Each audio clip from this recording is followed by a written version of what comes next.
Motocross has returned home. We're at the mythical Citadel of Namur, a splendid park which for the past week has become a cross track. The event of motocross, a big party for the public. Tyler Rattray, one of the favorites, is missing. For him, an accident yesterday during practice where he injured a knee has put him out. All the rest of the field are present with Malott and the very young Christophe Pourcel in pole to compete in this fourth Grand Prix of the season.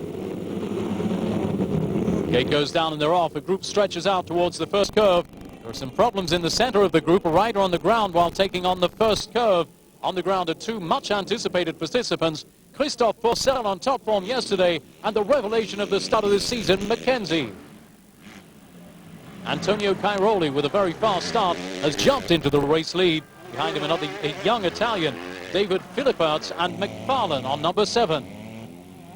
The Namur track, newly laid out each year, is characterized by steep climbs and descents. And with this weekend's rain, these ups and downs represent very difficult obstacles. There are a group of riders in trouble, between them Agar Leok and Duggan. Also for Antonio Cairoli, the actual race leader, the track also presents problems. You always see him in difficulty. He has to lean on all his experience and skills to maintain his balance, and he does. He comes out of it undamaged. The end of the first lap of this very long circuit, almost 2.5 kilometers. Positions are in the lead. Cairoli ahead of Philipperts, behind them McFarlane, Malott, and a lively Maschio. 6th is Sword on number 4, who was ahead of the German rider Nagel. A bit behind again is Chiodi on number 5. A good ride for the Belgian Tom de Belder. Mackenzie, after his early fall, seeking to regain some ground. Seestoller is 10th, Nunn 11th. An Italian couple lead the race. Cairoli, triumphal victor of the last Grand Prix at Agada, is followed by the very young David Philipperts. KTM rider brilliant yesterday during practice. Now he seems very determined. But Philipperts on number 19 is overtaken by McFarlane on number 7. And he also has to deal with the comeback of Malott. His intention, it seems, is to gain 3rd place. There's a real battle between both of them, and it's the Belgian rider who seems to be winning out with his greater experience and a new engine of his Yamaha. The battle for a place on the podium continues. McFarlane, Philipperts immediately behind him on number 19, who seeks to regain 2nd position.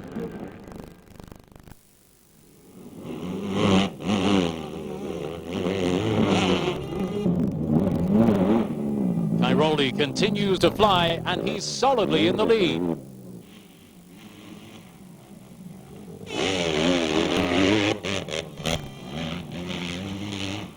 Right behind, the battle for 7th place is heating up between Alessio Chiodi, the fresh Italian champion, and the Belgian Caps.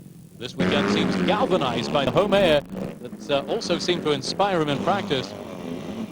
Also over 5th position, there's a lively duel between the French rider Maschio and the British rider Sword. Two riders who at the beginning of this season have demonstrated their ability to make a mark in MX2.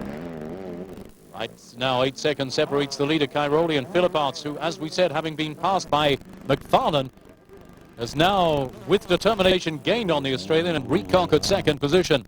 There's a tight battle for 3rd between McFarlane and Malott, who seems to be slowing. The Belgian rider seems fresher and more determined than McFarlane. Malott manages to overtake McFarlane, who for some time will be running 4th.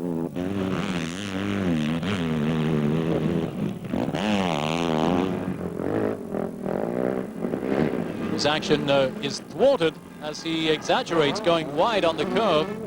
One of the most dangerous, but luckily he doesn't totally compromise himself and his race as he gets back up and restarts, and he goes back into 4th place. Cairoli's advantage over 2nd, now 13 seconds. Attempt to win 2nd place. McFarlane attempts a final attack on the Italian Philipperts, but is held off and manages to keep his 2nd position.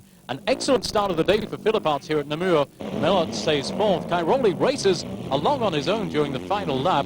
Major win after 14 laps of this terribly difficult but wonderful circuit.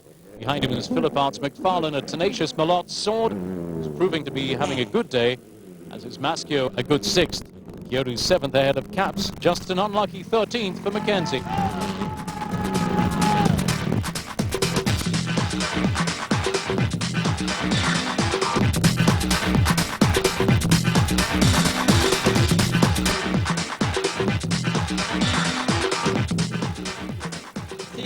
Quando parti avanti è sempre più facile. When I start in the lead, it's always easier to win, but yesterday I started badly and the track wasn't really in good condition for overtaking. I put everything into it and managed to gain 5 or 6 positions, and that was okay. Today, I started this first race convinced that I would be ahead, managed, and I went on to win.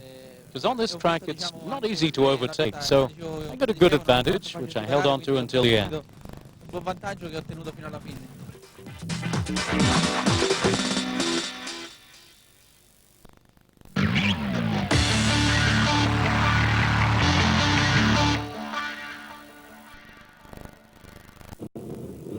We start coverage of this second MX2 race with an image of Cairoli, who dominated the first race, a race that tested all the riders with its slimy conditions. A very long track, almost 2.5 kilometers, much of it immersed in the woods. There are many expectations for this second leg of MX2. A lot of tension down the gate goes, and they start. The group takes the first corner decisively from the mix. Emerges McFarlane in the lead. Following him, the green Kawasaki of Sword, the Italian Guarneri. The good position also going to Maschio on number 71. First passage through the whoops, McFarlane, Sword, Maschio on the left, Chiodi, Duggan, Guarneri and the others. Track remains wet and slippery, alternating rain and sunshine throughout the weekend. Sword pushes and challenges McFarlane. Behind him, Guarneri, Maschio, Chiodi, Duggan are all entering into the woodland. McFarlane's riding decisively already, establishing some distance. The others are more stretched out behind. Matti Seestoller on number 11 goes down in the middle of the pack. Very unlucky. The rest of the group managed to get around him. Also on the ground is Philipperts on number 19, who had a great first race. Blocks Guarneri, who also falls. Chiodi at first touches, but he manages to get through. McFarlane maintains his lead and seems to be able to add to his advantage.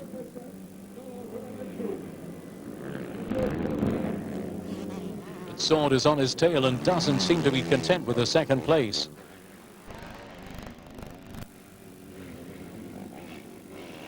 Behind them in third place is Maschio, ahead of Chiodi and Caps. Sixth is the surprising Portuguese rider, Rui Gonzalez, who is ahead of Nunn and Malott. 10th is Church, ahead of Marni.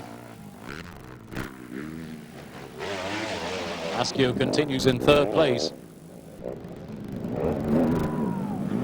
Australian rider McFarlane on number 7 is in first place and the virtual winner of the Grand Prix. Sword on number 4 showing some decisive action now. He closes in on the leader, McFarlane. He changes his trajectory and takes him on the inside. The first position is now his.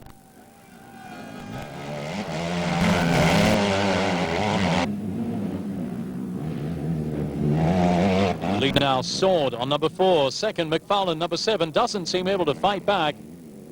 Here's the pass in slow motion. Meantime, fall for Maschio on number 71, who's in third place. He restarts, but let's see the action of the fall.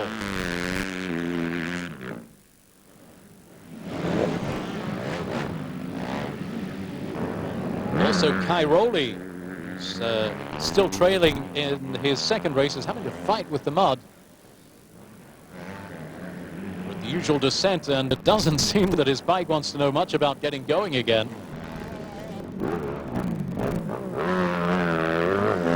A lot of effort and a very angry rider.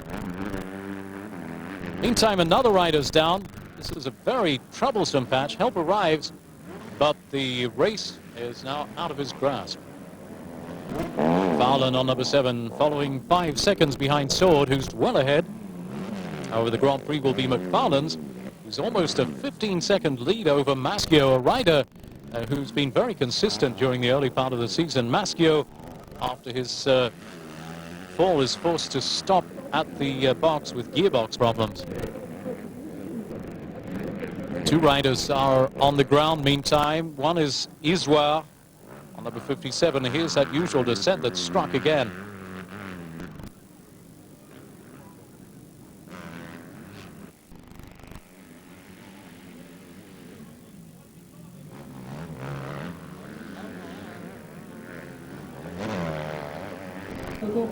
Maschio is unconsolable. Meantime, Malot on number 34 has taken third place from the retired Maschio. The Belgian rider is not in top physical condition. He has a painful wrist. Sword on number 4 also falls, and in his hurry to get back up on the bike, falls again, but he keeps his position as leader.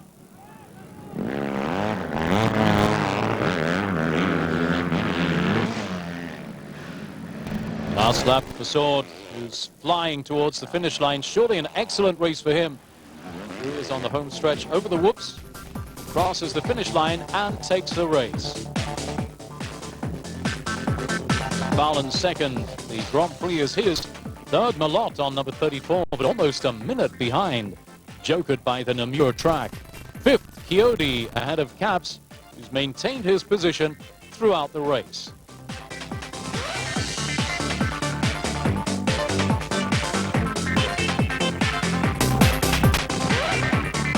McFarlane wins the Grand Prix of Belgium. Second is Sword. Third, Cedric Malot.